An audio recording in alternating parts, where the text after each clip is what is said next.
Reporter evening ബ്രേക്കിംഗിലേക്കാണ്. വിദേശ രാജ്യങ്ങളിലേക്ക് ജോലി വാഗ്ദാനം ചെയ്ത ബംഗളൂരുവിൽ കോടികളുടെ വിസ തട്ടിപ്പ്. മലയാളികൾ ഉൾപ്പെടെ 350 പേരെ പറ്റിച്ച് പണം തട്ടിയത് ജസ്റ്റ് ജേർണി എന്ന കമ്പനിയാണ്. കമ്പനി ഉടമകളായ മലയാളികളെ പ്രതി ചേർത്ത് ബംഗളൂരു പോലീസ് എഫ്ഐആർ രജിസ്റ്റർ ചെയ്തു. ഞങ്ങൾ ഇൻസ്റ്റാഗ്രാം സ്ക്രോൾ ചെയ്യുമ്പോഴാണ് ഇങ്ങനത്തെ ആഡ് കണ്ടത്. ലൈക്ക് അൺസ്കിൽഡ് ലേബേഴ്സിനെ എടുക്കുന്നുണ്ടെന്ന് പറഞ്ഞുകൊണ്ട് കോൾ വന്നിട്ട് അവർ ഡീറ്റെയിൽസ് ചോദിച്ചു. നമ്മൾ ഡീറ്റെയിൽസ് ഒക്കെ കൊടുത്തു. ഗ്രാജുവലി അവരുടെ ജെന്യൂൻ ആയിട്ട് തോന്നി. അവരുടെ ഡീറ്റെയിൽസ് ഒക്കെ പറഞ്ഞ രീതിയിലൊക്കെ മെഡിക്കൽ ചെക്കപ്സും സ്റ്റെപ്പ് ബൈ സ്റ്റെപ്പ് ഉള്ള പ്രോസസ്സിങ്ങും പോലീസ് വെരിഫിക്കേഷനൊക്കെ. അവിടെ ഒരു മാനേജറായിട്ടുണ്ടായിരുന്ന ബിസ്മി എന്ന് പറഞ്ഞൊരു ലേഡി ആയിരുന്നു. പിന്നെയാണ് മനസ്സിലായ അനൂകെ നായർ, അനിത, അങ്ങനെ എന്തോ പേരായിരുന്നു പുള്ളിക്കാരത്തേക്ക്. പിന്നെ ഇപ്പം നോക്കുമ്പോൾ അതല്ലാതെ വേറെ പേരുകളുണ്ടെന്ന് പറഞ്ഞു കേൾക്കുന്നു. അവർ പറഞ്ഞ 5-ാം തീയതിയാണ്, എന്ന് വെച്ചാൽ മാർച്ച് 5-ാം തീയതി നമുക്ക് വർക്ക് പെർമിറ്റ് വരുമെന്ന് പറഞ്ഞായിരുന്നു. സോ 5-ാം തീയതി നമ്മൾ ഉച്ച കഴിഞ്ഞിട്ട് വിളിച്ചു നോക്കിയപ്പം 5-ാം തീയതി വന്നിട്ടില്ല, ഇന്നോട്ട് വരാൻ തുടങ്ങുന്നു എന്ന് പറഞ്ഞു. 10-ാം തീയതിക്കുള്ളിൽ എല്ലാവരുടെയും വരും എന്ന് പറഞ്ഞു. സോ 10th നമ്മൾ കാലത്തെ വിളിച്ചപ്പോൾ ഈവനിങ് വരും എന്ന് പറഞ്ഞു. സോ നമ്മൾ 11th മോർണിംഗ് വിളിച്ചപ്പോൾ മൊബൈലെല്ലാം സ്വിച്ച് ഓഫ്. ആ ഏജൻസിയുടെ അടുത്ത് ഓൾറെഡി ഷട്ടർ ഇട്ട് അവർ പോയി. അതല്ലാതെ ഫുൾ ആൾക്കാർ നിറഞ്ഞിട്ടുണ്ട്. കാരണം ഇവർ കാശ് കൊടുത്തിട്ട് ഇവർ ആരും ഒന്നും പറയാതെ ലോക്കിയിട്ട് പോയിന്ന് സാധനം കൊണ്ടുപോയിന്ന് മനസ്സിലായത്.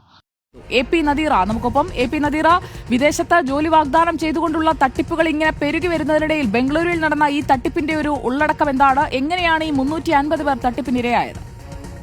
സുജയ, ഇത് ലക്സംബർഗ്, ഓസ്ട്രിയ എന്നീ രാജ്യങ്ങളിലേക്ക് ഈ നൈപുണ്യം ആവശ്യമില്ലാത്ത ജോലി വാഗ്ദാനം ചെയ്ത് നടന്നിരിക്കുന്ന ഒരു തട്ടിപ്പാണ് ജസ്റ്റ് സെറ്റ് ഫ്ലൈ എന്ന കമ്പനി.